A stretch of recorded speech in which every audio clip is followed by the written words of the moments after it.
All right. Hello, everybody, and thank you for tuning in today to our live stream broadcast webinar and live stream podcast recording, which I have really thoroughly enjoyed doing over the last couple of months, is spending my Sunday afternoons or mornings, depending on where in the world you're calling from, to talk about all things breast cancer. So I'm Laura Carfing, founder and executive director of survivingbreastcancer.org, and I am so excited and thrilled to be partnering with the Male Breast Cancer Coalition today and to have these wonderful conversations with my male breast friends and talk about all things breast cancer. So, one of the things when I was initially kind of scrolling through and reading everyone's stories is I feel like there's like women with breast cancer and then males with breast cancer. But the more I was reading everyone's stories, we have way more in common than just kind of like the gender separation piece, right? So when we talk about breast cancer, we're talking about a surgery, we're talking about chemotherapy potentially or radiation. We're talking about side effects, and I was reading through some of the gruesome side effects that we all go through, and nothing is TMI in this world either because we've all been there and kind of gone through all of it as well. I'm also excited because there are a lot of things in your stories that I was reading and resonating with.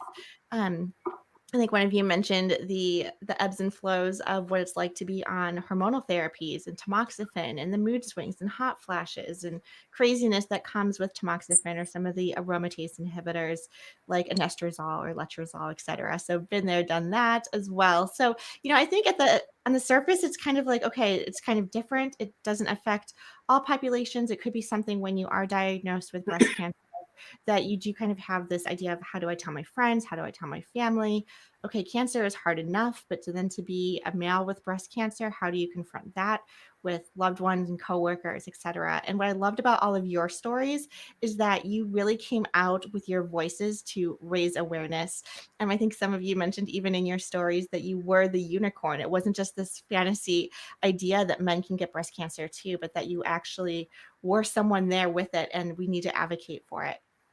Similarly, we hear stories about how we need to be our own best advocate, how we really need to petition to get the best care, and that we know our bodies the best. So, if something doesn't feel right, if there is a hardness of your nipple or breast tissue, if there's a swelling of your breast tissue or an inversion of your nipple, etc., we really need to kind of press the boundaries with our general practitioners. I was in, some of you may know this already about me, but I was in a similar boat being under 40 years old where they don't do screenings for mammography until you're about 40 years old, unless you're high risk, which I was not. And I had to really petition of, I think something's wrong, something doesn't feel right.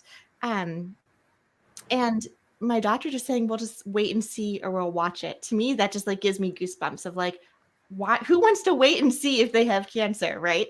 How can we kind of get in front of this, get second and third opinions? And I know that some of you have been through that as well, where it's just like, oh, it's probably nothing, or they don't want to give us fear or anxiety either, right? They'll tell us it could be a cyst or something going on with our milk ducts, etc. And at the end of the day, all of us are in this virtual room today sharing our stories because it wasn't just X, Y, and Z, or it wasn't actually something to be concerned about. It was. And here we are today to share those stories and talk about it. So I want to welcome all of you for watching today, for listening today, and sharing some of these stories that bring us closer together and know that there is support out there with regards to breast cancer, regardless of gender and age. And I think we're going to hear some stories today too from people who were concerned as young as age 17, all the way up through ages 72, dealing with breast cancer. So I am pleased to welcome all of you today. To get things started, I would like to introduce Bret Miller. He is part of and I'll let you do your own intro because I don't want to butcher it. I feel like there's a lot of crossover between what you're doing with the Male Breast Cancer Coalition and then is it the T1 Foundation that you've started as well? Close. Oh, Everything started back in 2010. We started with the Bret Miller 1T Foundation, and that was strictly because my doctor, my surgeon at the time, just saying that he had performed the surgery on about a dozen men before, but most of them didn't talk about it. They took time off work, the surgery, healed up, went back to work, and acted like nothing ever happened. But he just thought with my age and the brief moment that we were talking together that if I was willing to share my story, he thought that I could have an impact and help others.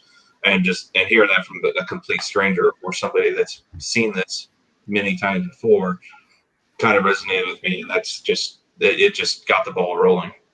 So we started it with the Bret Miller 1T Foundation, which I've always had. My mom, when I was born in '85, named after Brett Saberhagen when they won the World Series, because it was a week after. So it came full circle when I got diagnosed with 1T in my name, and now I have one tit and one nipple. Please don't spit your drink out, Laura. I know that would have been a good warning. so, so the Bret Miller 1T Foundation was formed because, as my mom said, the One Nipple Foundation would have been inappropriate at the time. But because I found having humor helped getting through the whole diagnosis and surgery and treatments. It just helped not only myself, but everybody around me. It made it easier for them to ask questions. Yes. How are you feeling? What treatment are you on now? Rather than, oh, I don't know if I'm going to ask this question, if it's going to, set him off or really upset him on this. And if you had the humor, it made it just easier just to ask anything.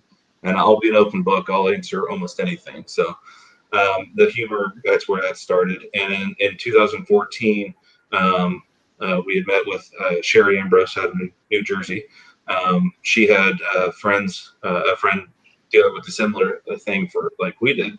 Me as a male is not having the support system, the awareness out there for men going through breast cancer. So we joined up and created the Male Breast Cancer Coalition in 2014. And yeah, and here we are today, globally with all these men on here with you today, and Pat Washburn as being a widower of a male breast cancer patient, and we formed to make sure that we're a not-for-profit organization to make sure that men, women in the world know that men can get breast cancer too. And the biggest goal for me was for other men not to be alone when you hear the words you have breast cancer, because you kind of look at the doctor and you're like, what?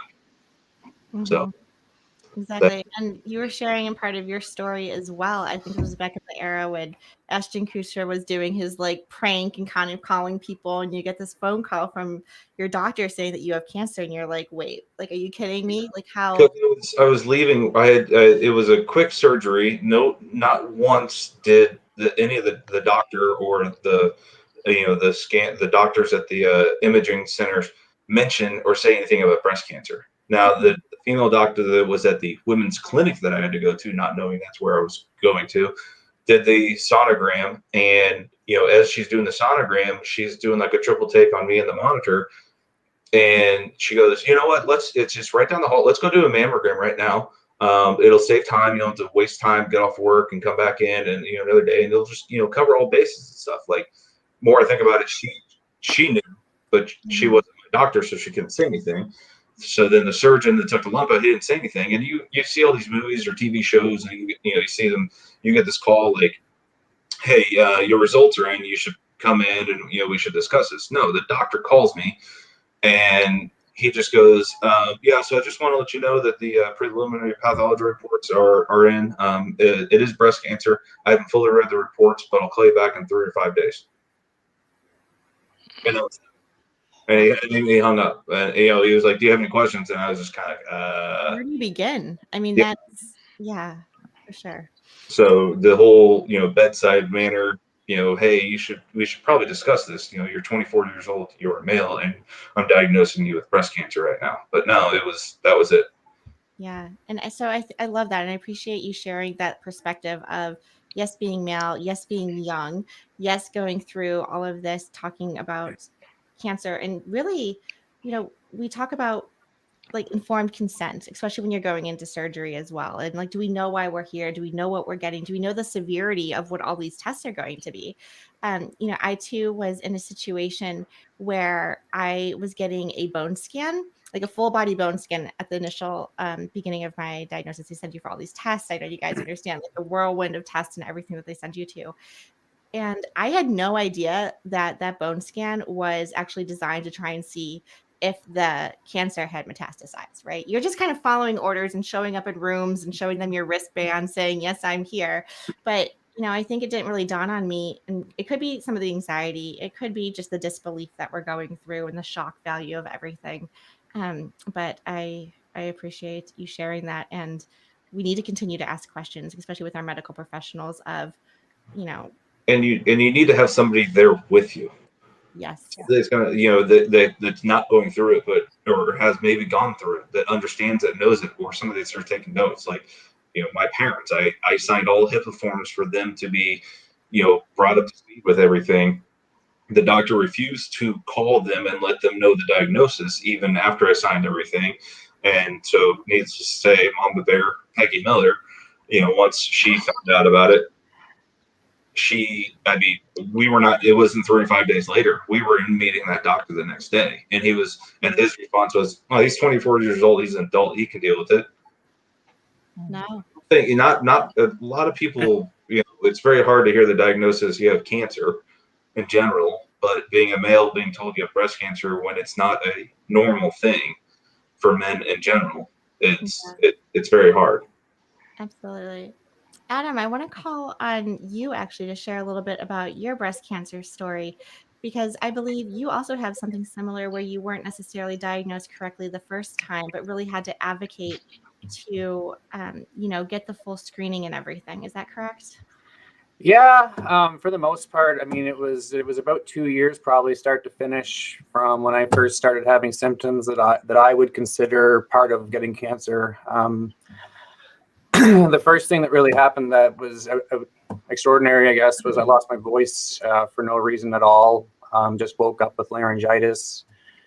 Didn't think much of it, but days turned into weeks, and then weeks turned into months, and it was about 5 months probably before my voice came back.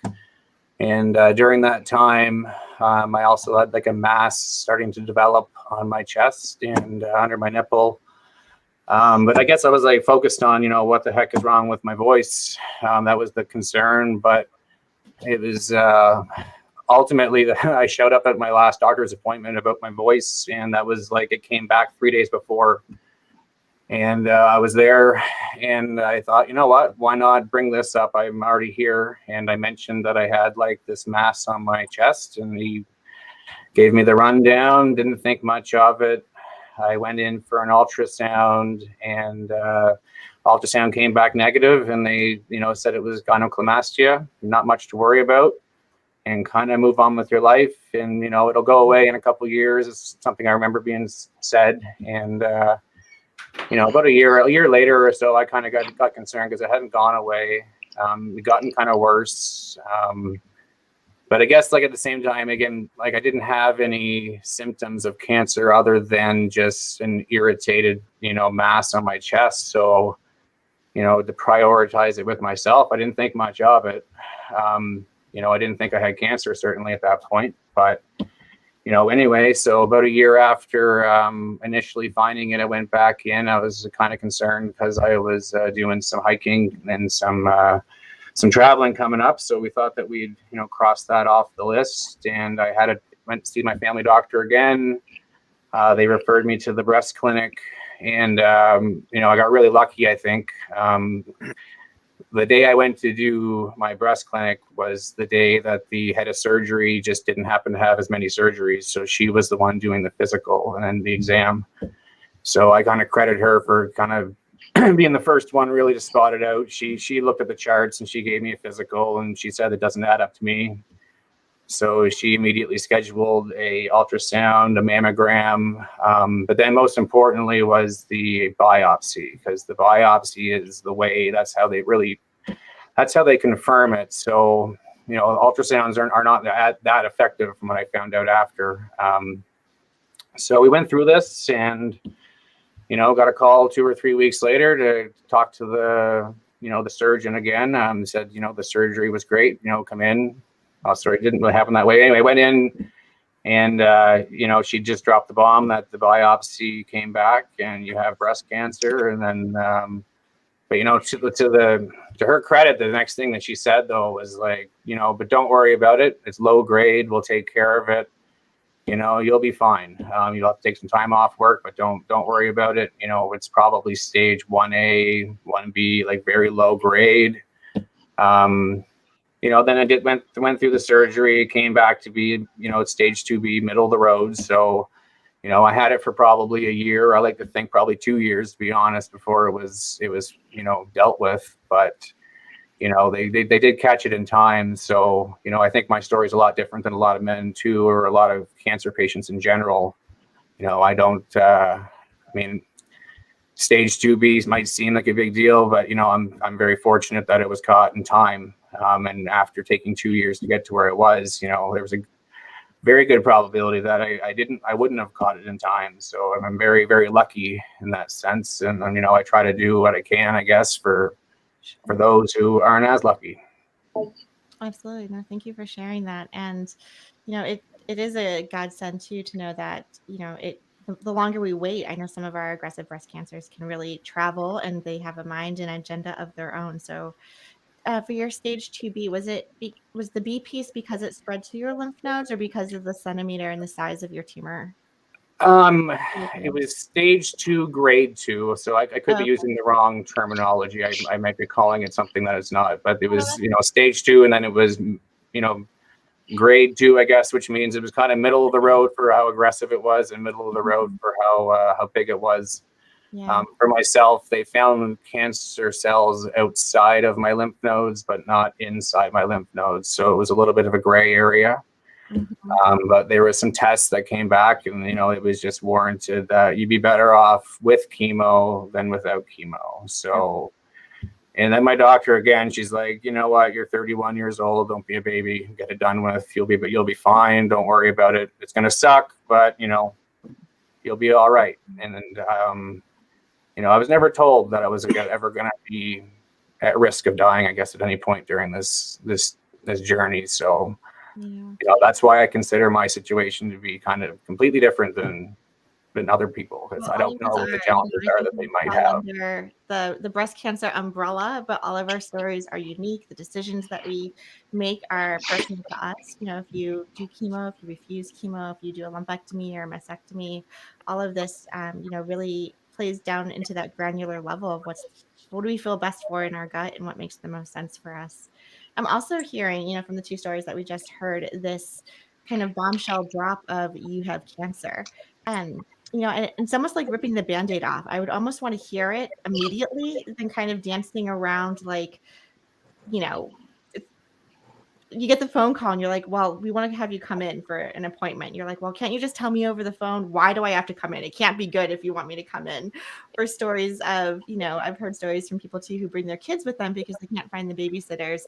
And they're like, "We're just gonna bring your kids into this other room and we're gonna talk to you." So there's all sorts of stories of what's the best way to deliver this information.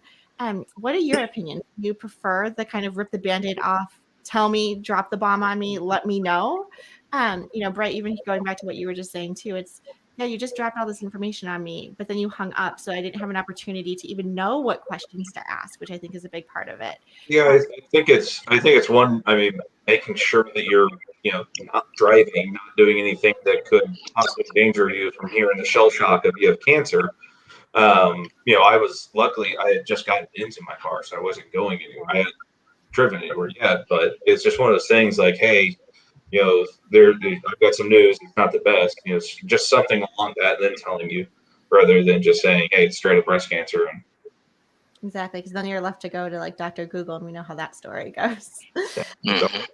Ron, I would like to turn things over to you for a little bit as well. When I was reading your story, one thing that jumped out at me is this idea when you were called in the breast clinic, they were mentioning your name and they're like, "Oh no, we're here to see your wife." And you're like, "No, actually, here's my ribbon. I'm the patient.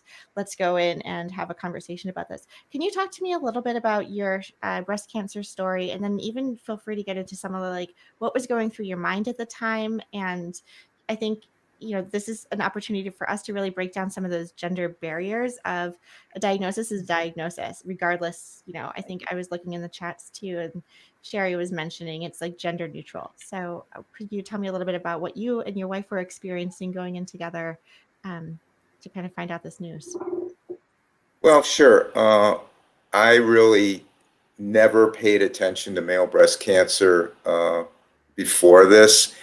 It was 2018, in the fall, we were on a trip. We were in Spain, and I noticed that my left nipple was kind of retracting in, and I had a nasty fall that year where I wound up in the hospital. I was dehydrated from the flu.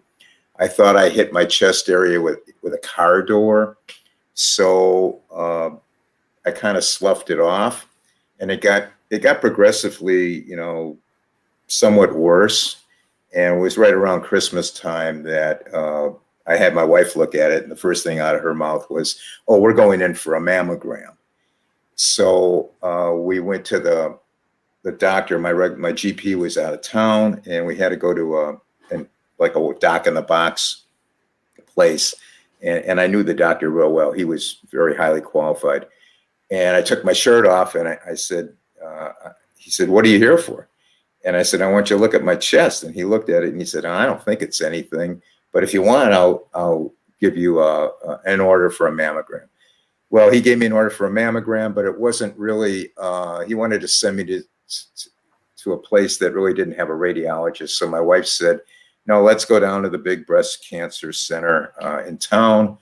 And they have a radiologist on staff, and they'll look at it, and everything should be okay."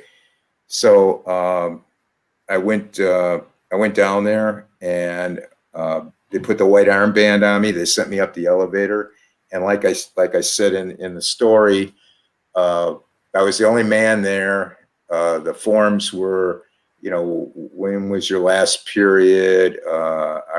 How were your pregnancies, and that kind of thing. So that's where I first got used to, like we say, being a blue dot in a sea of pink. And they called my name, and they said, "No, we need your wife." And I showed them the armband, and they said, "Okay, well, sit down. We'll try to get you a room." So they got me a room. They took me in there, and they did the mammogram, and they came back and they said, "Well, your right breast is fine. Your left breast, we're not too sure about. We need to give you a ultrasound." So by that time, I was getting a little worried. And my wife came into the next room. She was in there with me with the ultrasound. She was really worried.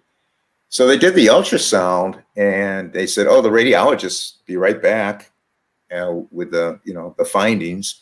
Well, the nurse came back and said, "Oh, the radiologist, they're not sure. They think it might be scar tissue. We need to do a biopsy." So they did a biopsy the next day or 2 days later.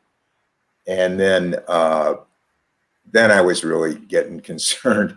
And it was they said it's going to take about 3 or 4 days to get the results. But my GP called, woke me up in the morning. It was early in the morning. And he said, "Ron, I'm sorry to tell you, but I got the preliminary report, and it's breast cancer." So that's how I got the news. And it was like getting hit over the head with a sledgehammer, because the first thing that came to my mind, like I always say, is, "Oh, I'm going to be emaciated, go through chemo. I don't know how long I have to live." Everything just, runs by you like that. Mm-hmm. Yeah. I know it's overwhelming and scary, and just all the questions that kind of come into your mind at that time. Yeah. It's very daunting and overwhelming. One of the questions that we're seeing in the chat actually come up is around genetic testing.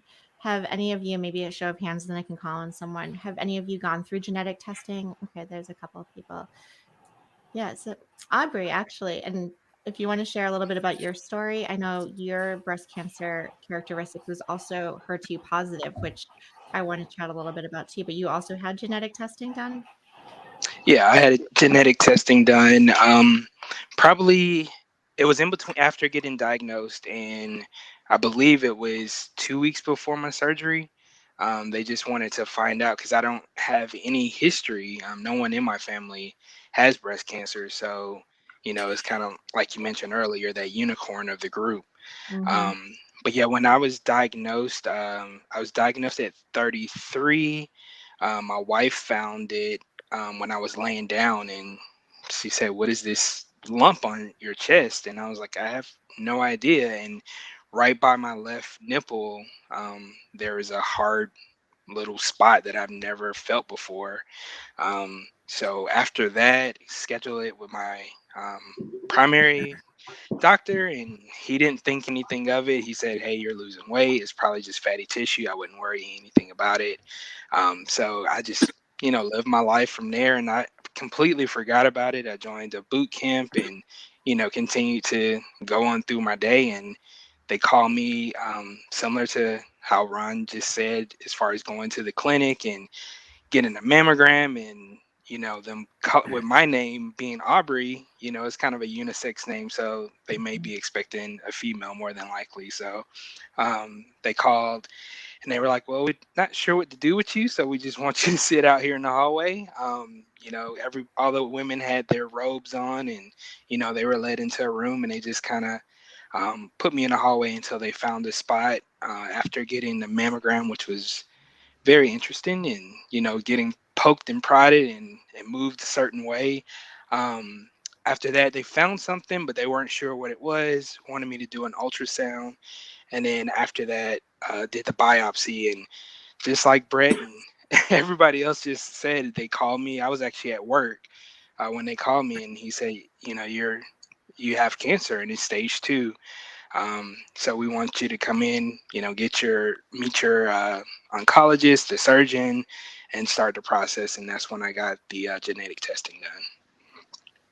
What was the genetic testing process like? Can you explain a little bit what someone could expect if they're going through that? It was it was a little weird because the biggest thing was they said your insurance wasn't going to pay. Insurance was only going to pay for a certain amount of tests that was going to be run.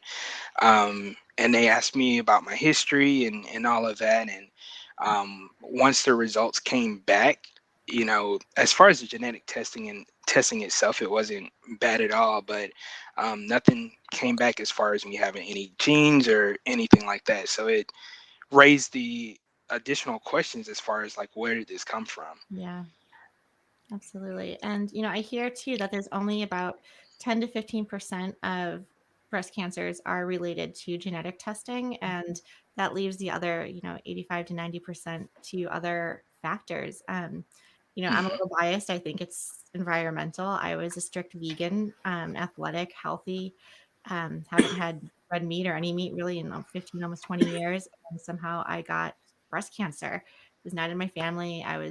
Got genetic testing done as well. And it was overwhelming because you're meeting with a genetic counselor. And again, I think what's the expression, like hindsight is 2020 or something like that, where again, I was just going through whatever appointments my oncologist told me to go see, like the bone scan, the CT scans, the genetic counselors, not really actually understanding the depth of what those tests and results were going to mean.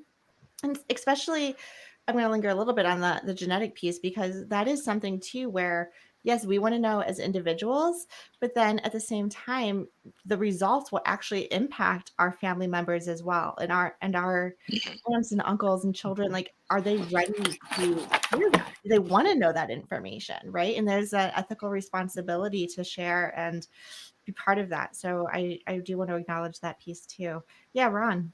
I was just going to say something about that. When I went in for the mammogram, the technician asked me, she said, "Are you Ashkenazi Jewish by chance?" And I said, "Yeah, why?" And she said, "Oh, well, you have a higher incidence of getting breast cancer." And then after doing the research, the chances of somebody having that BRCA mutation is 1 in 500. But with Ashkenazi Jews, it's 1 in 40. 1 in 40, yeah. So it's 10 times more. And that's why I went through the test. I went through the testing as well, because I wanted to make sure, I wanted the left one gone, but I would have had the right one gone too if I came back positive. But I came back negative too. So, yeah. Adam, what was your experience? I think I saw something also that you also had genetic testing. Yeah, I had genetic testing, but there was no history. But I don't know. I kind of still think there might be genetic, but we just don't know. We don't know our genome. Like, there's still a lot to discover there. And the only cancer that either side of my family besides myself, and there's no confirmation of it, is my mother has a memory of her grandfather not having one of his nipples. Mm. And everybody's dead that would have been around at the time. So there's really nothing that we can verify if it was cancer or, those were the days, maybe in 1940, if you had a mass, maybe the doctor just cut it off and called it a day, right? I have no idea. Sure. But like, I haven't ruled out genetics, but I don't have any other history in my family, and no indications in my genes that I'm high likelihood for it. But And that's a really good here we point. are. It's like they might not know the genome sequencing yet, right? I know initially you could get tested for BRCA1 and BRCA2. I believe I got tested for a panel of 7 or 8 genes, and they're constantly discovering more. And so, I think my results said that I was like unknown significance for one of my genes. Like it didn't fall in the yes or no, but they were treating it as a negative because they didn't have enough data at the time.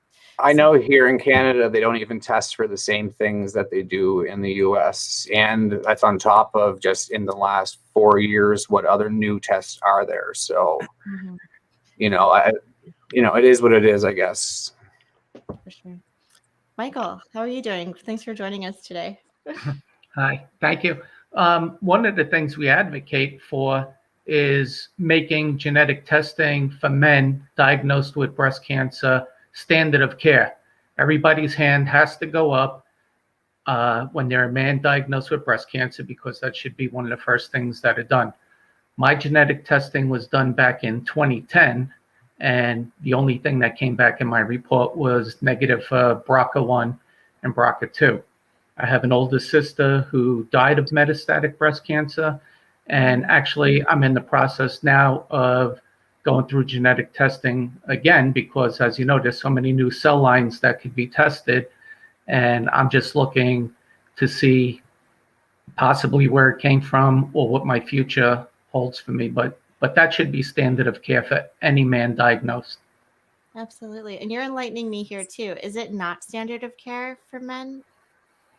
I've heard of men who hadn't had genetic testing who were diagnosed with breast cancer. Right. Yeah. No, so I think that's just like a really good point of like knowing what questions to ask. Like you're going in to go see an oncologist and they're sending for all these labs. Part of that cheat sheet of like things you should ask for is, can I also get a referral for a genetics counselor and get that testing done?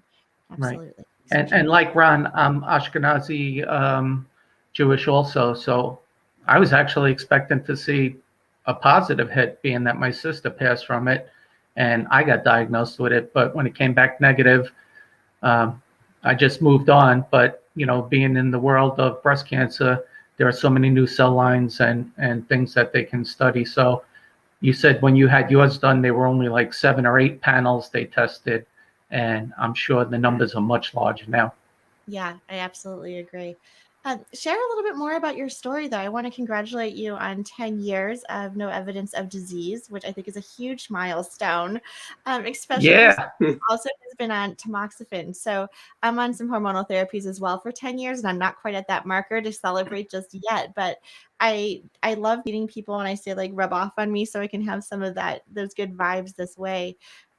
With getting to that 10-year mark. So I would love to hear a little bit more about your story. And, I think you are also mentioning the negative side effects of some of these hormonal drugs that I would love to dig into, because we complain about it ad nauseum every day. So you're in good company there. Well, I first have to thank Bret because when I first got diagnosed in 2010, we didn't have this platform of all of these guys coming out and talking about breast cancer. I'd never heard of a man having breast cancer. I was 50 years old. And when I got diagnosed, I was shocked. I was like, I never heard of it. When I was in the doctor's office and he told me, Mr. Singer, I'm sorry to tell you I had breast cancer. I said to my wife, I said, he's got my sister's file. How can I have breast cancer? There must be a mistake. And he said, no, Mr. Singer, I'm sorry to tell you, but men do get breast cancer.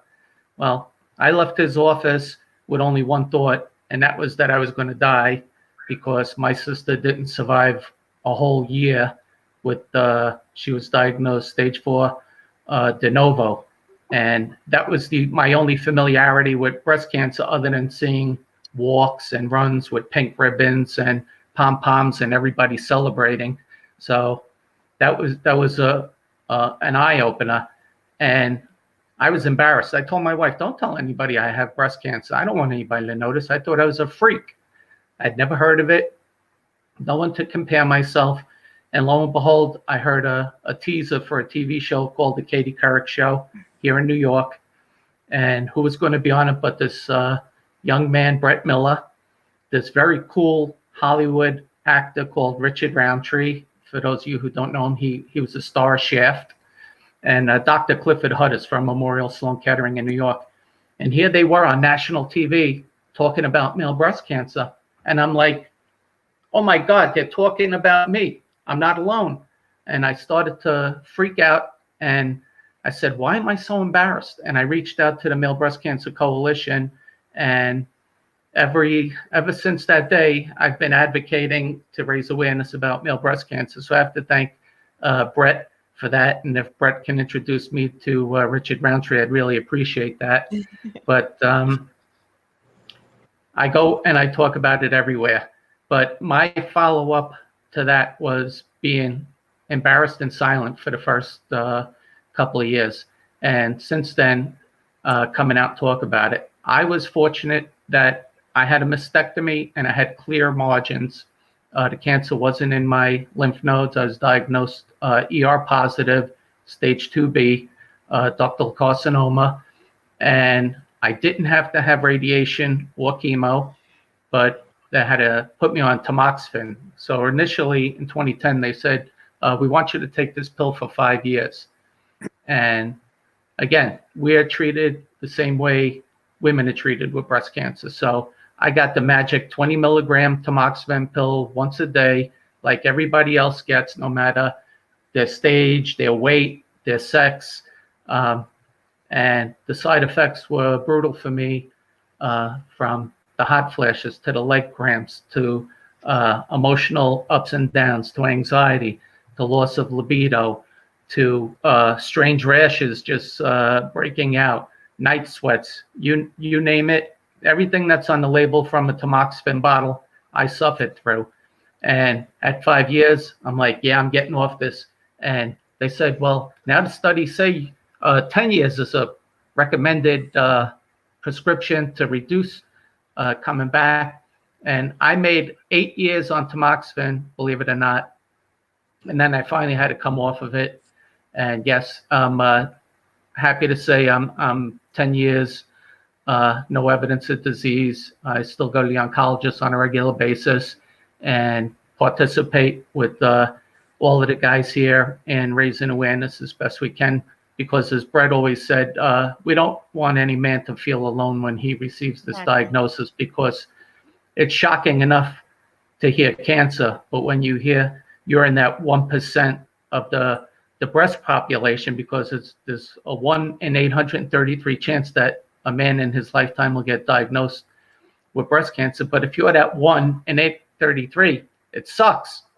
And it's yeah, hard. so I am a freak show. I basically, when you go somewhere, like the guys were all sharing their stories and go to the women's clinic, they're looking for your wife or your sister or your mother. And as Ron said, no, I'm the patient. I got the bracelet here. Yeah. And as Aubrey said, you can become very, stretching around the machine trying to get into there to get your mammogram. It's wild. What is hard. I remember going in for my mammogram for my 1 year follow-up. Like the first time, I was like, last time I was in this clinic, it didn't go well. Like I have so much anxiety heading into this clinic again for the follow-up appointment. And I do remember like looking around the room, and it was like, I can't tell if the daughter is here with her mother or if the mother's here for the daughter, because more younger and younger people are being diagnosed. And hearing some of the stories from you guys in your 30s being diagnosed, or in your 20s being diagnosed with cancer, like this is like quote unquote like a pandemic. Like this is an issue that we really need to address, and it's something that it's I was talking to another breast cancer thriver, and she was like, how can we send these like machines up to Mars, and Mars can send these images back to Earth, and we don't have like good quality mammograms that can see through dense tissue? How come we don't have a cure for this yet? You know, and it was just kind of like really putting in perspective like how awesome science and technology is, and yet we're still in this situation where it's stigmatized, where there's no cure yet, and we still have to live with what I also hearing is like, yes, the diagnosis itself is quite traumatic, but what about those 5, 10, 20, 80 years afterwards? Like, we went through something incredibly traumatic that we're still living with, and the symptoms and side effects are incredibly real. Do you mind if I Yeah. ask you to follow up, if you're comfortable sharing, what was your decision to come off of tamoxifen at year 8 versus year 10? I really didn't want to go 6, 7, and 8, to be honest with you. But there was no test available to me to tell me what the percentage would be for me, because they said they haven't designed a panel yet for men, but they had one for women, and they didn't want to give it to me. And I would have had maybe a hard number to say my risk of breast cancer coming back would be this percentage, as opposed to this percentage staying on tamoxifen. So I'm not a gambler. And I said, you know what, if this is the difference of life and death for me, because as I mentioned, my sister had a horrible death. That 1 year was traumatic for me. And I said, if I get a couple of percentage points of this not coming back, I'm going to take it. And that was my reason for staying. And then after just kind of losing your mind after 8 years, not seeing any change, any positive news, and all of the side effects, I was like, there's the quality of life goes downhill on that little pill. That's a pill that should be given to convicts in prison, or anywhere where people have thoughts of sexual desires and stuff, because the pill just wipes the slate clean. And that's my experience. I've heard of guys, say different, but that's why I came off of it. And I like to refer to it as a manogram. Makes me feel a little better. But when I do go in, there's a women's only sign. I can't sit with the ladies in their robes. They put me in a back room. And I tell you see a lot more on the beach than you do in the waiting room for a mammogram, when everybody's wearing those nice pink gowns. Yeah, absolutely. Ron, you had a comment? Yeah, I just wanted to, add something on this tamoxifen thing. I have been on it about a year, so I have 9 more years to go. And I've been suffering with leg cramps. And I did bring up to my doctor, I said, what about blood clots and all that? Yeah. And it was, don't worry about that. I asked my GP as well, because I was beginning to wonder, hey, what's going on with all these leg cramps? Well, the other day, it was about a week ago, my left leg was swollen, and it was kind of turning a little bit bluish. And I asked my wife, I said, hey, take a look at this, because it's starting to bother me. And she said, oh, it looks bluish. And I said, do you think it's a blood clot? And she goes, I don't know. So knowing, what blood clots can do, I said, let's go to the hospital. So I went over to the ER, and they looked at it, and they did a Doppler, which is like I guess like an ultrasound on my leg, because they weren't sure. And they said, no, you don't have any blood clots. So what it wound up was my athletic socks were new, and they were pressing on my skin. But this tamoxifen thing it's not a good drug. It's not fun to take, and it causes a lot of mood swings, and the blood clot is, it just, So I don't know if I'm going to make it. We call it collateral damage. Yeah. Collateral damage, absolutely. I call it like whack-a-mole. Like, you have one issue, and then you got to like knock out all the other issues that show up. So thankfully it wasn't a blood clot, but I empathize with all of the other side effects and symptoms you're going through. Yeah. I'd like to chat a little bit with Pat next, and turn the tables to you, because you and I are in the sea of amazing men sharing their stories. And you have a very interesting story to share as well in terms of raising awareness and bringing information to the forefront. So I would love to welcome you and to this beautiful brotherhood that you've introduced me to as well. So it's an honor to have you here and to also share the stories and memories of your late husband. Thank you. I appreciate being here, and you're right. We've got some wonderful men on this panel today. So my husband's story is a little bit different. He was one, of course, that did not know men could get breast cancer. 2 years before my husband was diagnosed, his daughter was diagnosed. And she did have the genetic testing done. And like you, hers came back as unknown. And, I told my husband at the time, I said, honey, your daughter's got breast cancer, your dad had lung cancer, and, you probably need to keep an eye on yourself. And his comeback to me was, well, it's not like I ever need to worry about breast cancer. And I assumed that men could get breast cancer, but I honestly didn't know anybody that had it. And at that time, I had never heard of the Male Breast Cancer Coalition. I so wish that I would have known about them, but they were not in my radar at the time. So my husband had had a knee replaced, and he had a lot of issues with that, a lot of infection in his body. They never told us that there might be something else going on.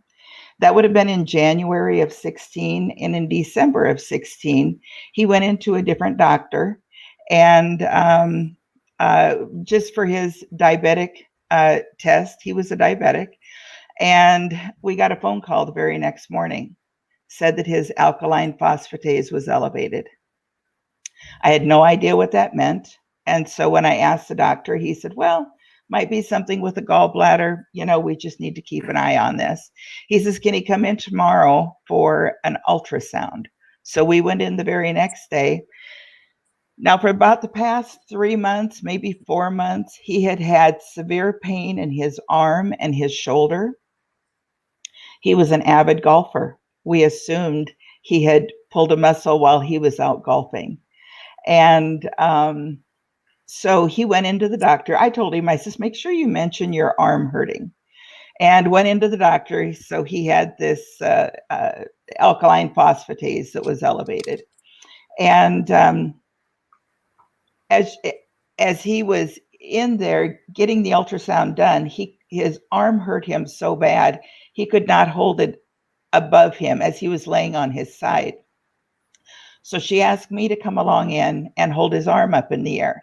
And I see that she's looking at the screen. I have such admiration for the ultrasound techs that they know what they're looking at on that screen, because I too was looking at the screen and I had no idea.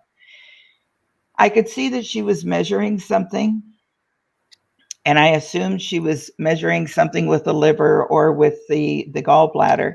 As it turned out, which we found out the next day, she was measuring lesions that were on his liver. And he had 6 lesions on his liver. So that led to an MRI, that led to the bone survey, that led to a biopsy. Nobody ever said the word cancer to us yet. And all of a sudden, he was being scheduled for a brain MRI, and he had a PET scan, a CT scan. And if I can ask you to pause right there too, because this is so heavy, like going through all of these scans, and to just linger on what you just said, no one mentioned cancer to you at this point. Like, what are you thinking at this point? Like, you're just trying, like, is it a diagnostic, just trying to figure out why? I guess in the back of our mind, I think we probably both were thinking cancer, but I don't think we were necessarily thinking breast cancer at the time. He did have an MRI of his upper torso. And again, I had to sit in there with him because he was extremely claustrophobic and very hard of hearing.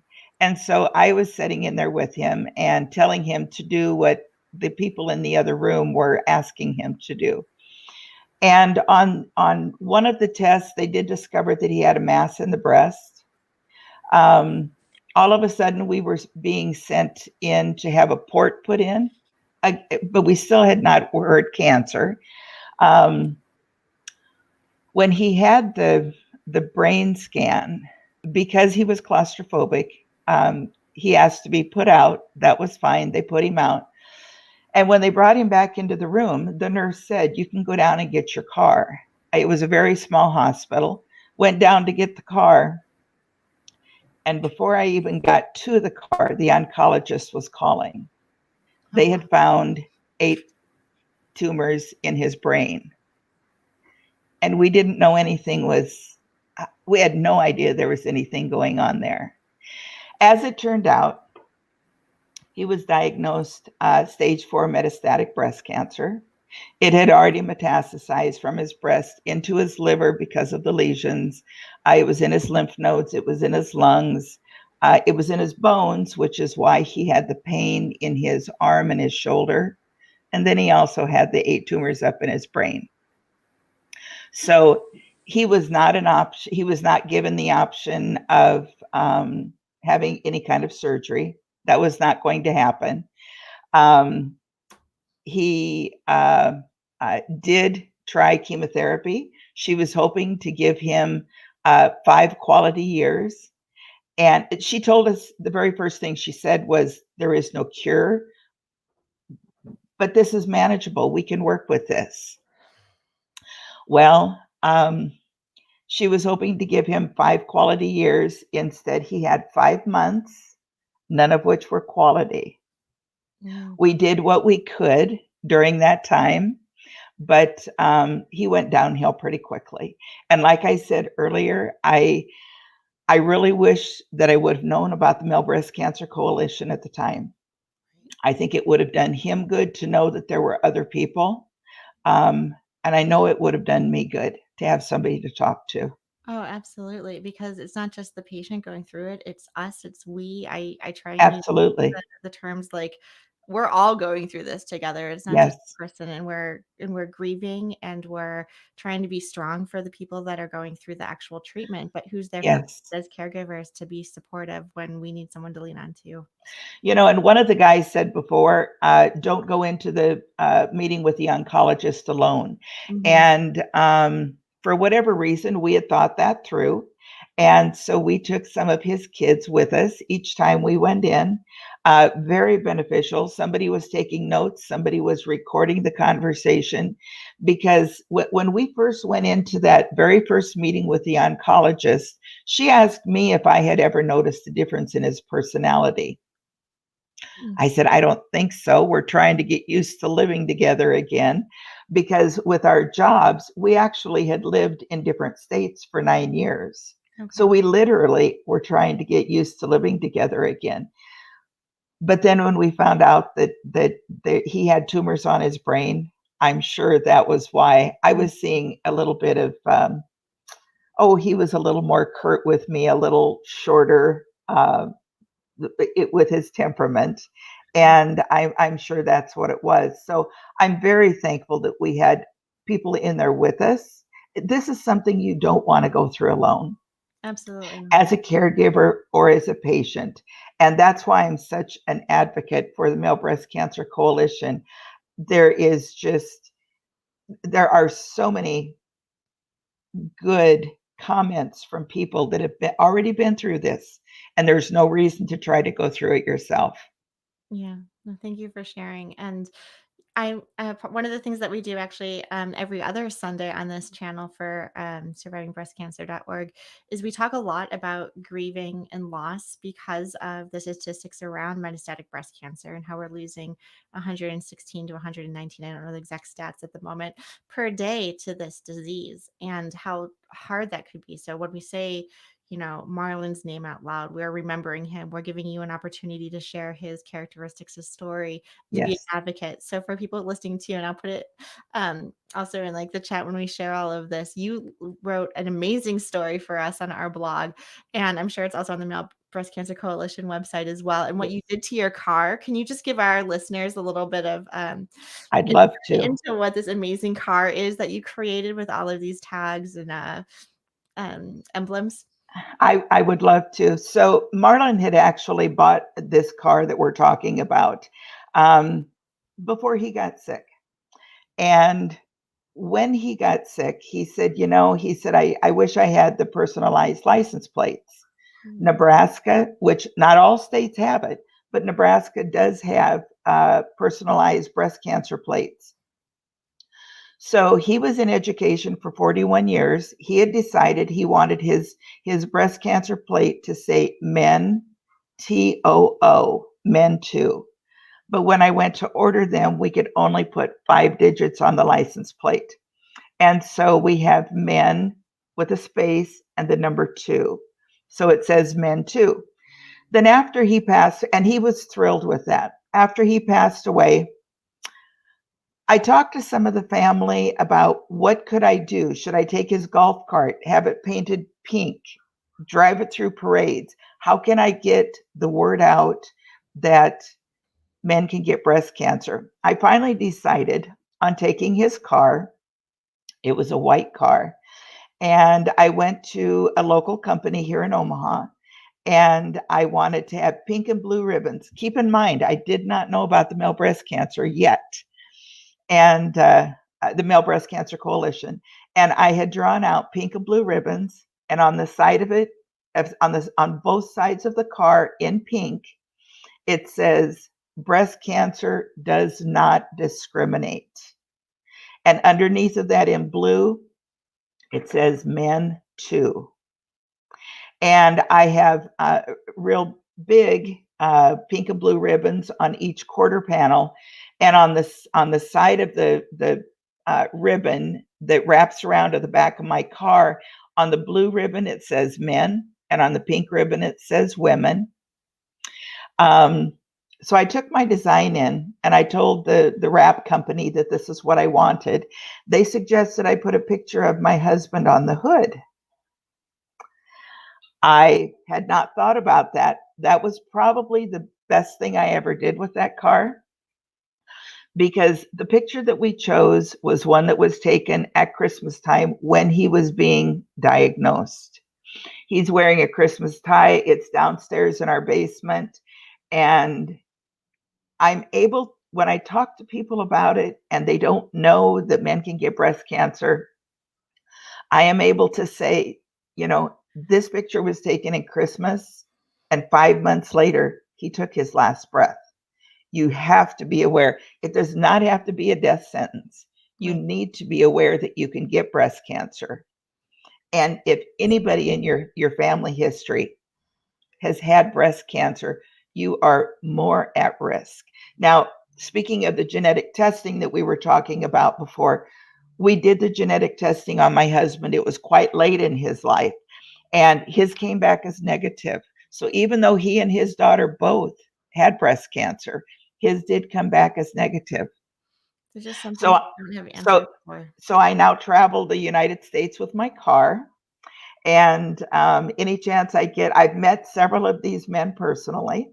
And any chance I get to, get on television, get in the newspaper, whatever, so I can share the word about male breast cancer.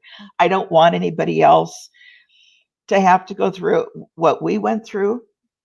And I don't want to lose any more men. I just don't. Absolutely.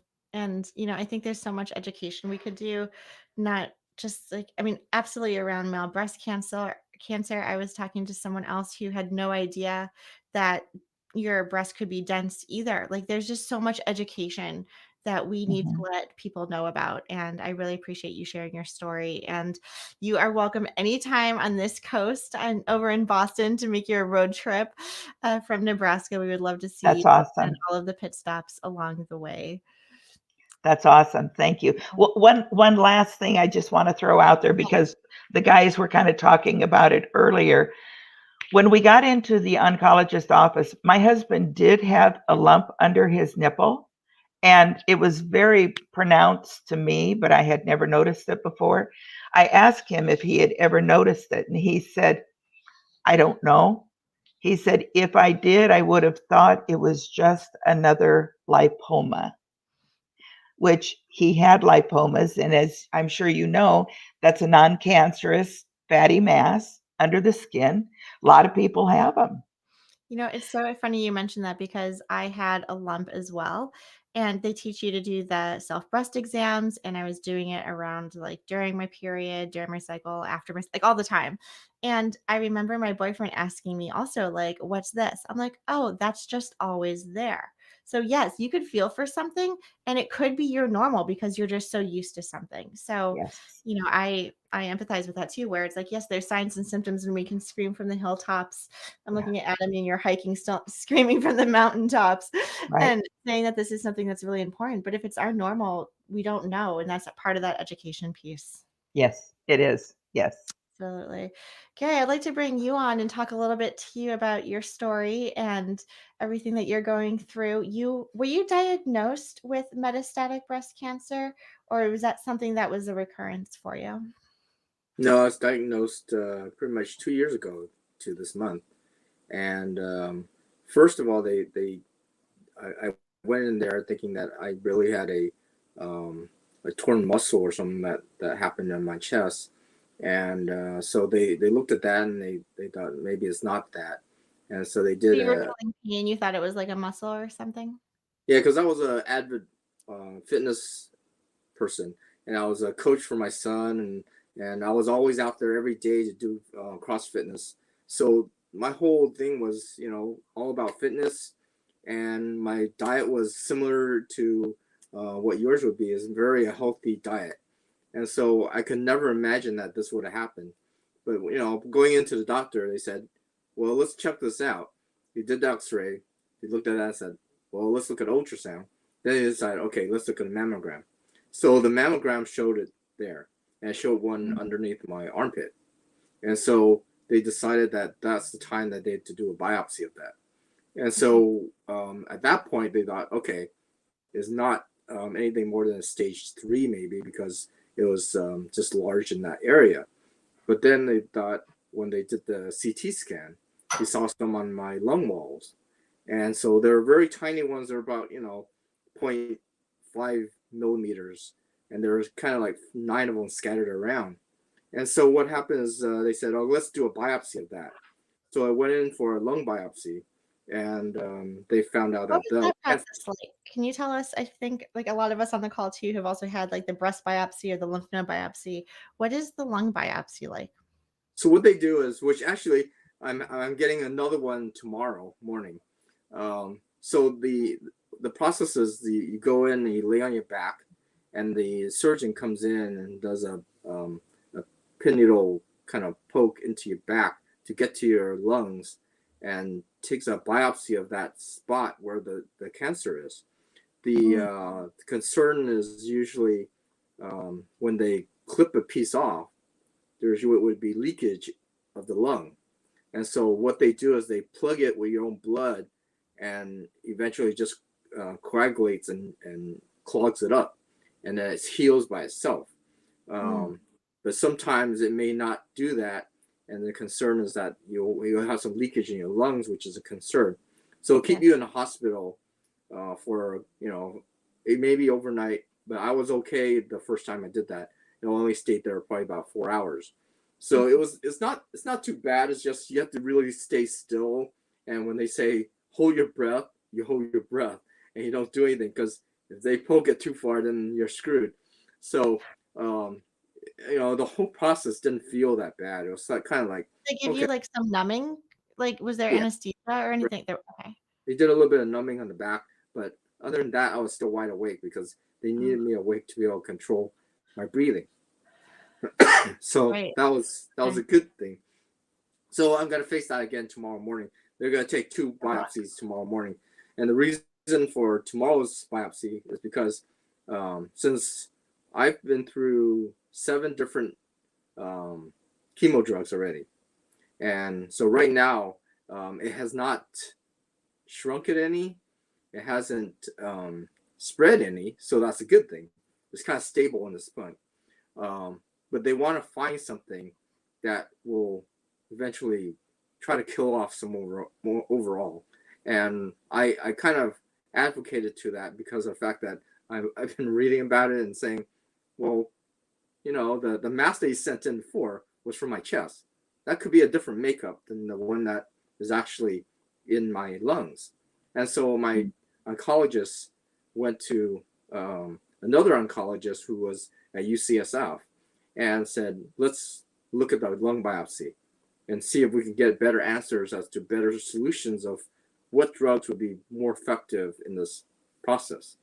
But yeah, the first biopsy with my lungs pretty much was in 2 weeks of my diagnosis, and they confirmed that it had metastasized. And so at that point, they knew that it was stage 4, and so it stayed with that. So I think you're bringing up a really good point too, because a lot of us think like if it metastasized to our bones or our liver or our lungs or brain, like we think it's brain cancer or lung cancer or liver cancer. How were they able to trace this back, knowing that it was originating from the breast tissue? well, from the biopsy, they can tell on the lungs that was the same strand that came back from the chest. So they can pinpoint it to that. It's just they know that it's not lung cancer because, you know, there's nothing that in my history that I have any relatives or genetic testing or anything associated with that. As to environmental factors, you know, that could be easily affecting your body in any way possible. So we never know. But they were able to identify it from that. So in the process of that, they identified it as that I was stage 4, and so they hit it with the standard drugs at first, trying to get some clear margins. I had my mastectomy about 6 months later than that because they couldn't get a clear margin around my tumor, and so it finally got to a point where it shrunk enough that they had clear margins. So they went in and took it all out. They took out 16 lymph nodes. And so at the very first 3 months, my arm was kind of very numb and kind of had some lymphoma in it. So it was swelling a little bit. But then after that, it kind of died off and my arm's been fine all this time. So, but the number of drugs I've been through, tamoxifen and Ibrance and all these others, the good thing is that, you know, the doctor treats it as, since I've been fit all these years, it actually paid off for me because I haven't had very many side effects compared to other people. So, you know, like people that have like leg pains and can't sleep and swelling and things like that. The only thing I've had was like my hair falling out, which is standard. I had a little bit of diarrhea, but not much. But overall, the main one that has hit me is the Doxil drug, which is the latest drug that they said, we're going to put you on something stronger because you can handle all these drugs. So we'll throw you on something that's a lot stronger. So this one was a lot stronger, and I have, it's called hand-foot syndrome, where your hands, the chemo drugs leak through your hands and dries out your hands and causes rashes on them. So, you know, I have a steroid drug that applies to it, and it's a topical that helps to get rid of it. But it also, you know, since these drugs kind of kill off good cells as well as bad cells. In the last about a week ago, I suffered 2 weeks before that of mouth sores, and it was so bad that I couldn't talk and I couldn't eat unless it was, you know, like soup, right? So my story was kind of, you know, I said to my doctor, I said, you know, you do what you have to do, but I'm going to continue exercising, stay fit, eat correctly. And so all this time in the last 2 years, I've been doing that. If it was something that, you know, like I couldn't like fully do all my exercises, I go for walks. I make sure that I go for like 2 to 3 mile walks at a time, just to make sure that I'm doing what I can to combat this, and I'm not going to give up. I'm pushing to try to get rid of it, even though it may not be a possibility, but I'm shooting for that goal. You want to And feel your best. I'm thinking of Aubrey too, with all of his Tough Mudders and being athletic. right. And, I too empathize. I was on Zolota and had the side effects of the foot hand situation. And I Mm-hmm. was so annoyed because I gained so much weight when I was on some of these drugs. All I wanted to do was work out. I wanted to run. I Mm-hmm. wanted to do like my jump squats and all of that. But that friction, what I was told, was like breaking your capillaries, and the chemotherapy was leaking into your Yes. bloodstream, and that's caused Yeah. severe burning. I couldn't like type for work. I was like, oh my God, I can't even like type to do my job. I couldn't stand or walk. My feet were killing me. So I Right. totally apologize No, that you had to go through that's that fully too. what But you're now saying. you're doing so well with like, staying fit and keeping that positive mindset and keeping the endorphins going and doing what your body can do. Yeah. So, the whole thing is, when you're faced with that, you're kind of like, this is messing up my fitness schedule, And so you Right, try I to don't find, have time for this. so, you can't do push-ups. You can't do Yeah. sit-ups and put your legs underneath something to hook it. So Mhm. pretty much you have to do exercises. I adjusted my whole exercise routine so that I'm pretty much not using my hands or feet as part of my exercise. So I did crunches in the sense of, in a way that I did not have to worry about using my hands and feet because of the possibility of the rash coming back. So it's better off to not do that. So, everything that I've done so far is trying to do everything possible to try to make it better. And I think it worked out very well in that sense. So, it's a whole thing about keeping fit and keeping that positive attitude that pushes you forward. And, it builds your immune system inside. It makes other people feel better too, because I can spread, the word to other people, as well as, making sure that I feel good about myself and not hold all this stress inside my body, right? And that always angers, other things in your body, like your tumor to grow, right? Well, So all it the was best to stress. do that. Absolutely. Well, that's such great advice. Thank you so much, Gary, and good luck tomorrow with your test. I know everyone listening and watching is going to want to know an update, so we expect some exciting news and updates afterwards. So thank you for sharing, and good luck for tomorrow. Thanks. I would like to chat with David as well. Thank you so much for joining us today. And, this is like a full house, a full panel. We've heard so many perspectives. We've been introduced to various stages, various treatment therapies. We've been introduced to being diagnosed young and older and everything in between. So I turn to you to kind of share with us your breast cancer story. And then also, something that really captivated me about your personal story is where we left off with privacy, right? We've heard a little bit today about, do we tell somebody? Do we not tell somebody? Can we go through this alone, which we don't recommend? I think that's been ringing from the bells very well tonight to say, don't suffer in silence. But then how do we also talk to people about, like, do we make the phone calls? Do we post on social media, etc.? So I would love to hear a little bit about your story and what you decided to do in terms of sharing your diagnosis with others. Well, thank you for doing this. I think because I'm going last, I can share a couple of things that would round out the picture for us. So my story is similar to many that you've already heard. My diagnosis came late in life. I was 70 when I was diagnosed in 2018 in December. Terrible time to be diagnosed. And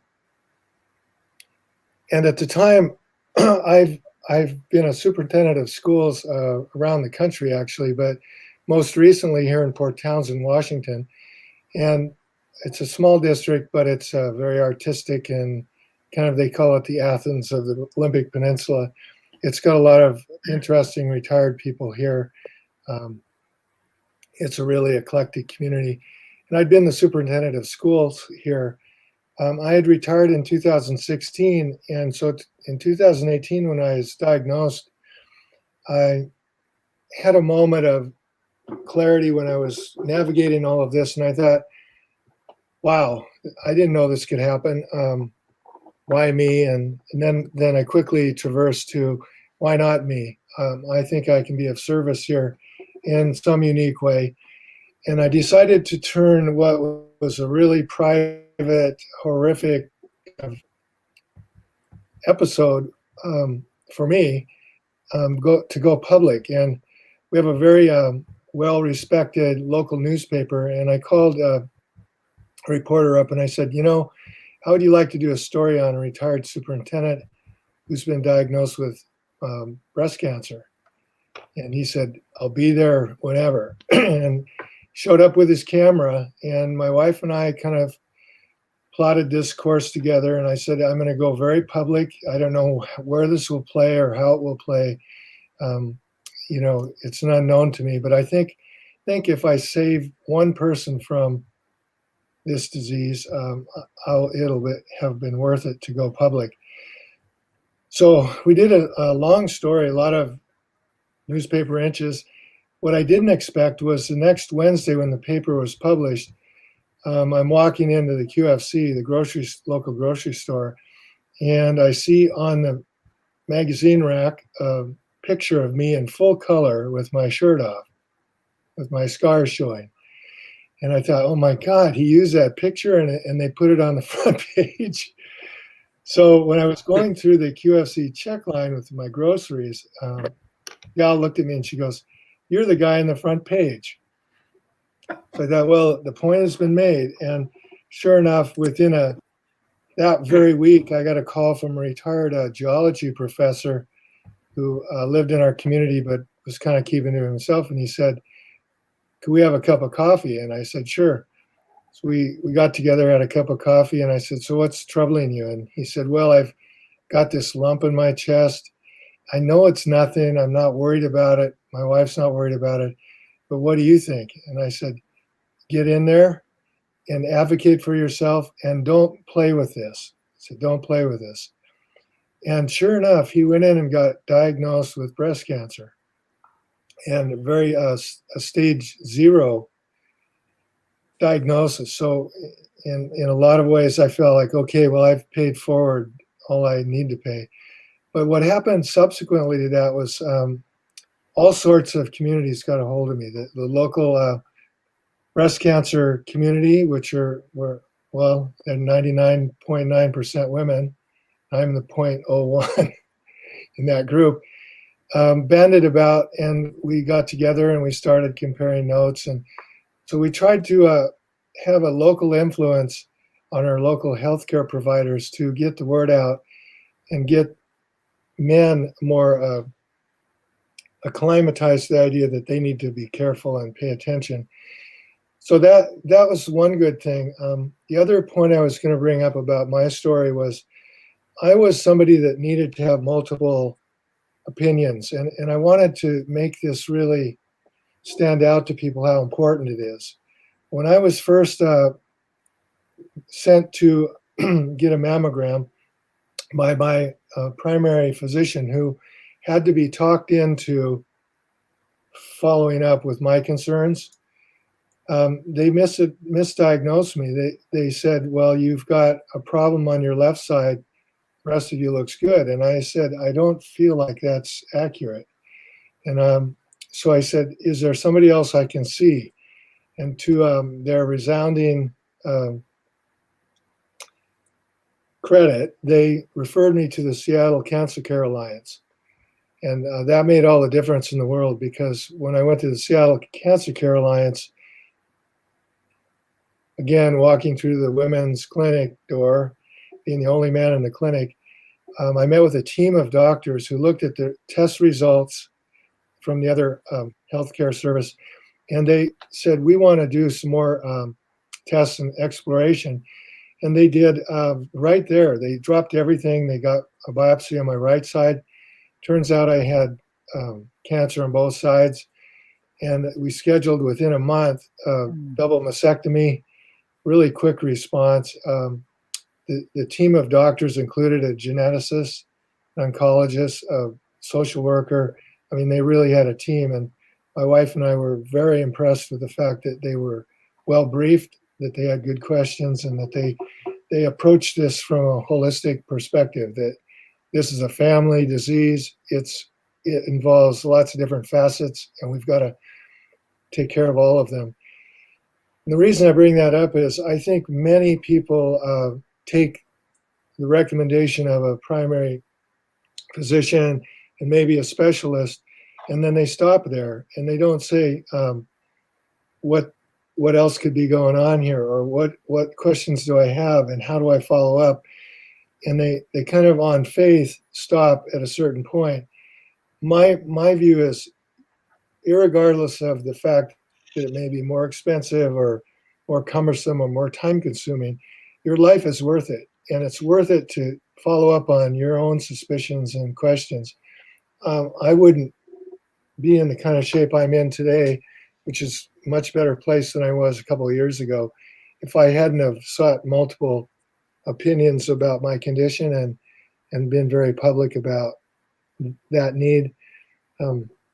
I've worked with my oncologist in Seattle to talk about changing the title of the clinic from a women's clinic to a breast clinic, and looking at degenderizing this disease so that we can really get up front and talk to men about it in different ways. So that's my part of my story, and the part I thought I could share today that would be helpful to people. This is incredibly helpful. And, I think a lot of us fall in that realm as well. I remember wanting to go public and post on Facebook. And, I think there's a couple of us here on the call today as well who, like, do we put it on Facebook? Do we not? Do we share our story? Do we not? And a couple things that you guys have mentioned today that kind of resonates with me, and I know our community and our viewers and listeners, is fighting with my mom. If you're watching, I'm sorry, Mom, but fighting with my mom about going public. And, I think there's this generational thing of, it's health, it's something private, it's something that you don't share with everybody. And, I come from a situation where we don't talk about health. Like, Aunt so-and-so, like, she's fine. You're either okay or not okay. There was no details. We didn't know how prevalent cancer was or other ailments were on particular sides of the family because it just wasn't something that we talked about. And that, I think, goes to generation. That could also be cultural. There's so many things and factors that go into that. So one piece of advice that I want to leave people with is know your family history. I think that is incredibly, like, phase one, ask.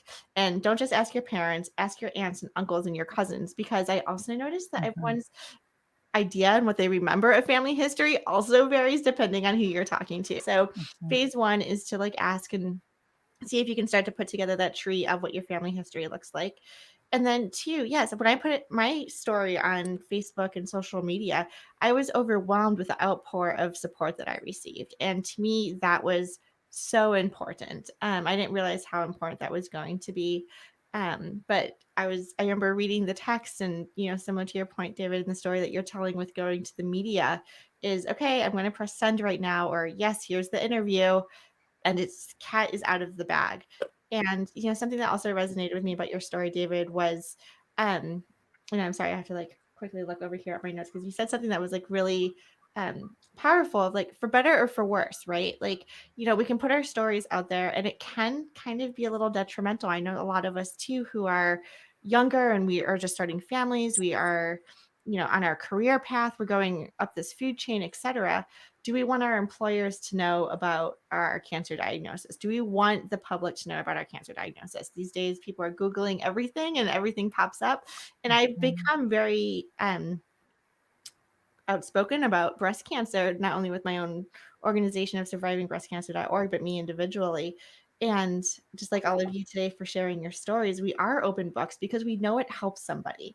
And so I would rather die on that sword of knowing that, okay, well, maybe for whatever reason, I'm not protected by the ADA, or for whatever reason, there's all this politics and fighting with insurance. We are helping somebody. And to me, that is the altruistic, bigger cause of what we're doing. And that's why we're here today, to kind of share our voices, elevate our voices, and let people who are listening and watching and just being an IP address to get information know that they're not alone. And to me, that means the world, hands down. So I appreciate all of you for sharing those stories.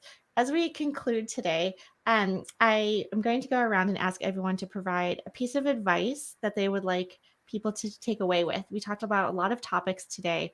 So what's the one piece of advice that you would like to leave us with? I'm going to add a caveat if you want to address this one too, because I want to throw out I know we talked about like not making it gender specific, but I do kind of want to throw this out too. Us as women, because we seem to predominate or to dominate this space, what can we do as women in the breast cancer space help men with their stories and to elevate your stories and know that you are our counterparts and you are welcome at all of our support groups and all of the things that we are doing as well. And that I'm so grateful that we've been able to partner with the Male Breast Cancer Coalition in this important endeavor. But if there's more that I can continue to learn, an example is working with the metastatic breast cancer community. How can I help that population? How can I help the men? How can I help the TNBC thrivers? I mean, there's so many like little subsets. So that's another piece I'd like to take away. And while you guys are thinking about those questions, I'd like to turn things over to Pat and share your story. I feel like there should be like a little bit of a drum roll of what happened to you when you were traveling on the interstate in this amazing car that you just described to us not too long ago. Thank you for letting me share this story. I do enjoy telling this. So at the time that I had my car wrapped, I kind of call it my moving billboard. It is in honor of my husband. It's in memory of my husband. It's in honor of all of these men that are here today. So I was driving across South Carolina. I was probably actually en route either to or from seeing Ron Rapaport down there in Florida. And the traffic was slow. And so as I kept easing up on the beginning of our congestion from traffic, I see that there was a state trooper. He was not going the speed limit, and so I went around him.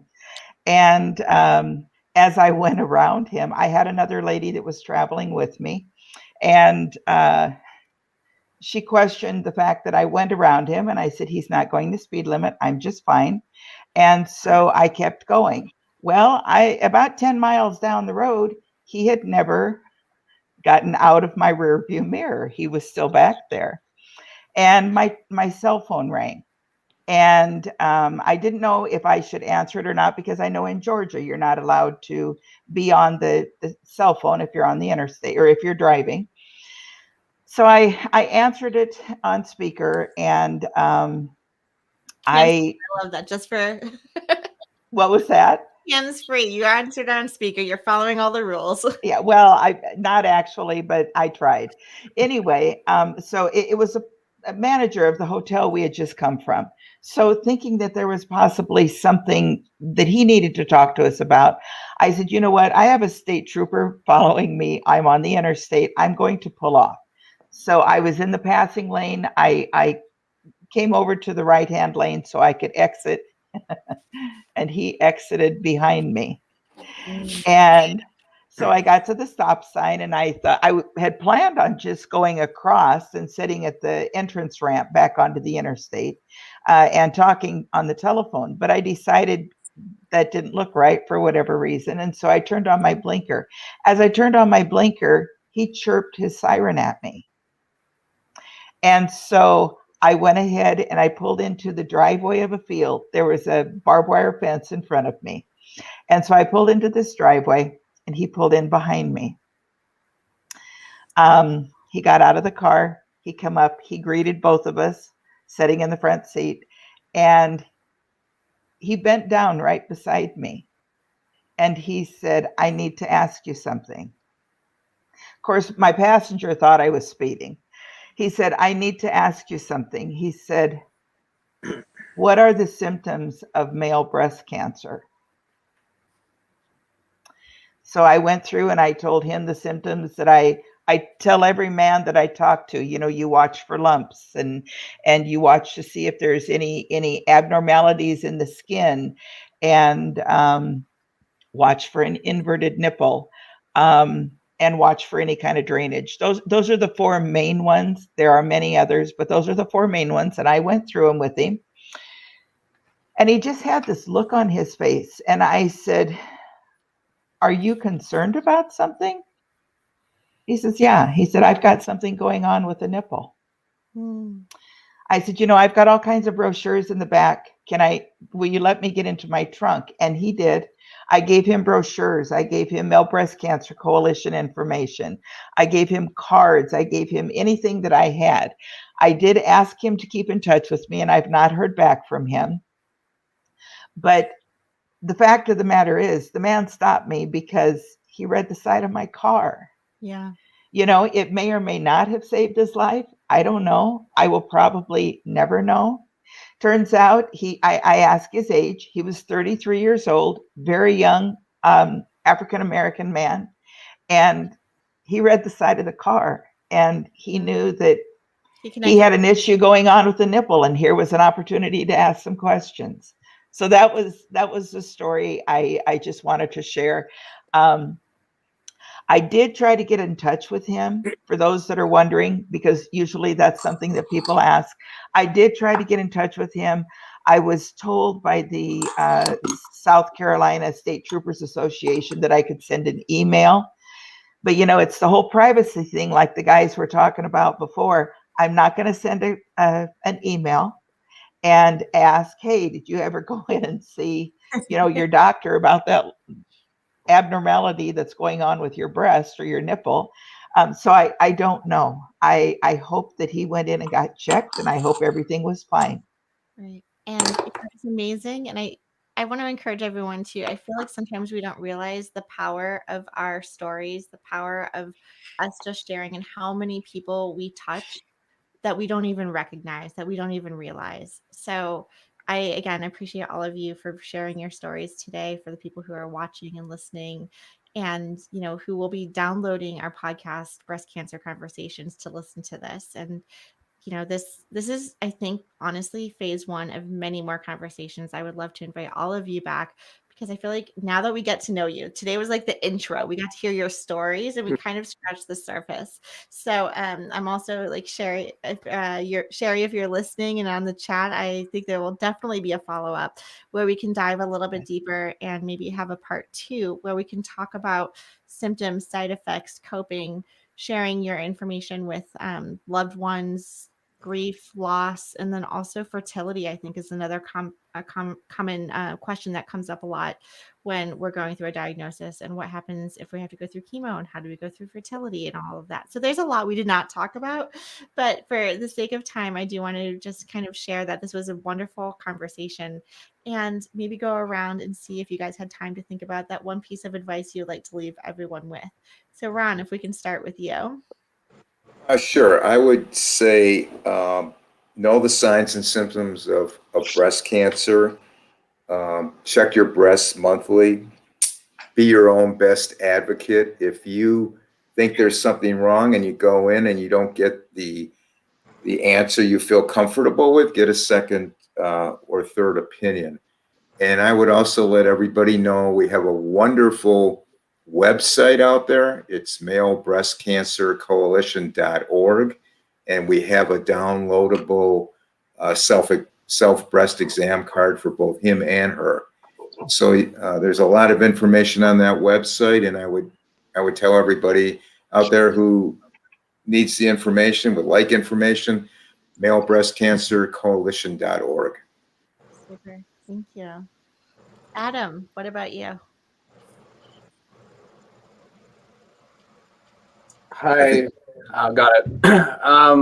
I would say, if anyone's diagnosed and watches this, to be aware of the support systems that are there for you. When I got diagnosed, I was kind of like making myself out to be a big victim, because like there wasn't a lot of stuff about male breast cancer. But, as time went on, I did kind of get it. I came to terms with that. Like, it is 1% of it, and, it sucks. But, I live in rural East Coast Canada. If I'm only going to have a support group with other males, I'm not going to have a support group, because they're too far away, and there's too few of us where we live. So, I've been welcomed into a lot of, the women's breast cancer support groups, because they're already here. One particular, like I'm on a dragon boat team, for example, down in like an hour from where I live. So, once a week in the summertime, me and like I don't know, 40 other women get in dragon boats, and we paddle in UNICEF, and we train, and we're training to go to the Worlds actually next year in New Zealand if we're allowed to. But it was uncomfortable the first time I was there, because I was like, I don't want to be taking anything away from these women. But as time went on, it was totally the opposite. They were thrilled to have me on the team, so it was the opposite that I was feeling. And I won't forget, like, the last thing on my first day, one of the ladies, yelled back to me. She goes, "Hey, Adam, how does it feel to have 40 more moms?" I love that. Beautiful. Gary, what about you? What would you like to leave us with tonight? Well, I think the most important thing that everyone has to look at, if you're in this journey or have somebody that's fighting on their journey, is to be positive, to shoot for the stars. Don't just give up on what you're at. And there are a lot of people I talk to that, I spent 2 hours with somebody talking to them just because I felt like it would make a difference to him, to boost his personal feelings of feeling better about himself, that will make a difference in his world. And one of the things I'd say to a lot of people is, the whole idea is, you're driving down a road and you're not driving down alone. You're in the car, but all of us brothers here are with you.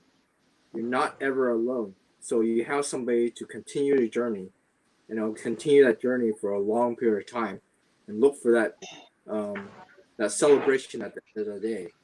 And the thing about this is, it's not only the people that are fighting for their lives and fighting in this journey, but also I can tell you that my son told me, he said, "Dad, how can you have so much energy to be able to do all the things you do, fight your battle, start a new company, build your same company that you're building on right now, and still have the energy to go exercise?" I said, "Hey, if you continue that journey in your life and spread it to other people, I'm proud of you that you did that. So keep the energy up, and no matter what, it boosts other people to be able to do that as well." Great words to live by. Aubrey, what piece of advice would you like to leave us with today?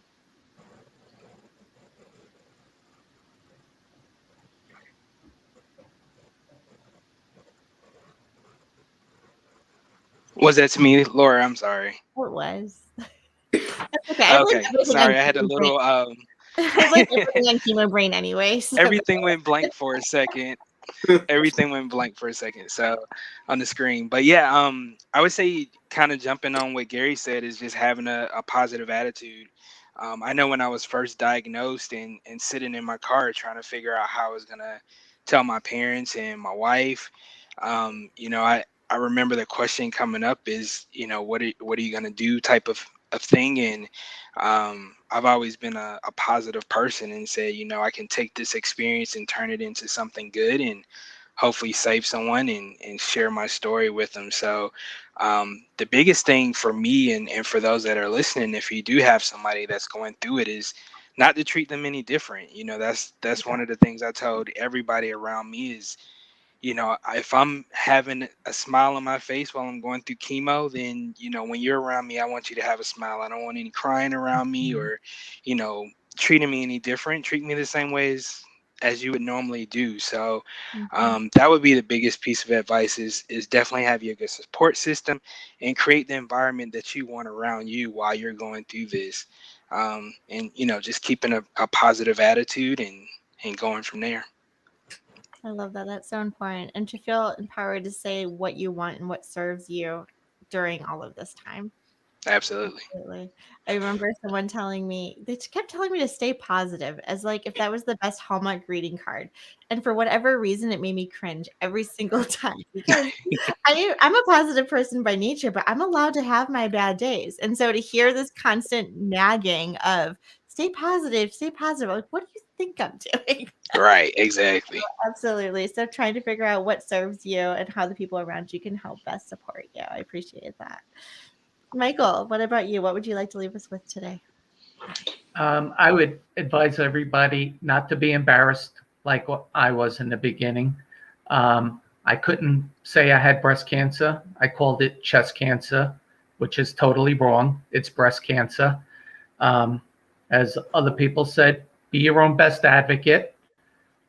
Use all the resources available, because when I got diagnosed in 2010, there weren't many resources for men, and now there are many.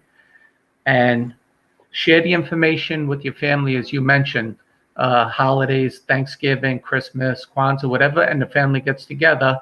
Share these medical histories, because it could save somebody's life. Yes, yes, absolutely. That's the dinner conversation topic. For sure. David, please share with us, what piece of advice would you like to leave us with this evening? Thank you. I'd add a couple of things with this condition. To the extent you can, add to the conversation. And we've heard the power of telling the story, but also the larger conversation about cancer care in the US or Canada or wherever you're at, and how that's accessible to men in ways that make them comfortable to explore their concerns. So add to the conversation. Secondly, when you're going through the diagnosis process, remember this: multiple opinions. Hear from other people. Explore your concerns. Don't stop until you've kind of answered your own questions. And finally, I wanted to respond to something Laura said earlier. The genetic testing only tells us so much about the origins of the disease and the mechanisms that cause the disease.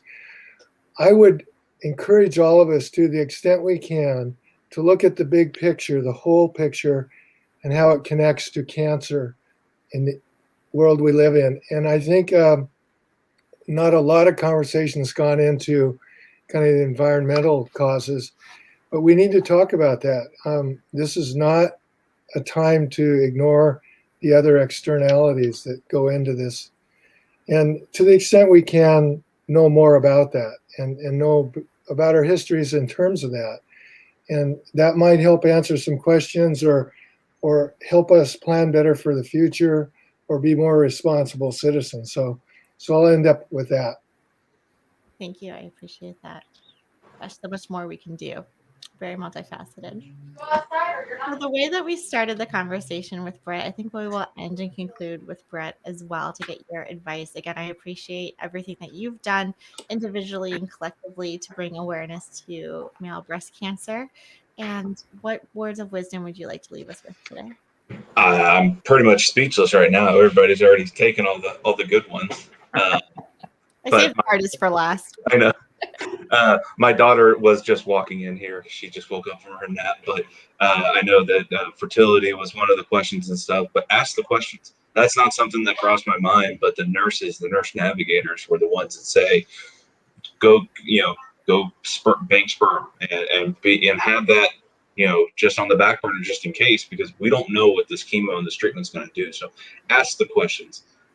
Keep asking more. Don't wait on that. Don't settle on that first opinion. Get that second and third. As one of our first slogans was men, don't be afraid to touch yourself. And just pretty much men have breasts too. You're your own best advocate. Know your body. If you feel something, say something. So that's all I've got. And thank you all for joining in today and being the advocates that you are and speaking up. Absolutely. It sounds like we have a lot of great resources. We will definitely be linking to the Male Breast Cancer Coalition, your foundation, Bret, with 1T. And then also for those listening, what we do at survivingbreastcancer.org, if you don't know already, is we're a virtual patient care platform. And I invite all of you men who are joining us today, to join us on Thursdays. We have a virtual Thursday night Thrivers meetup. We meet up every Thursday night at 7 p.m. Eastern. It's what I call a no agenda meeting, aka kind of support group, but we really just kind of hang out and enjoy each other's company and support each other with everything that we're going through. And I appreciate being able to share your stories and helping make a difference in someone's lives. So thank you for joining us tonight.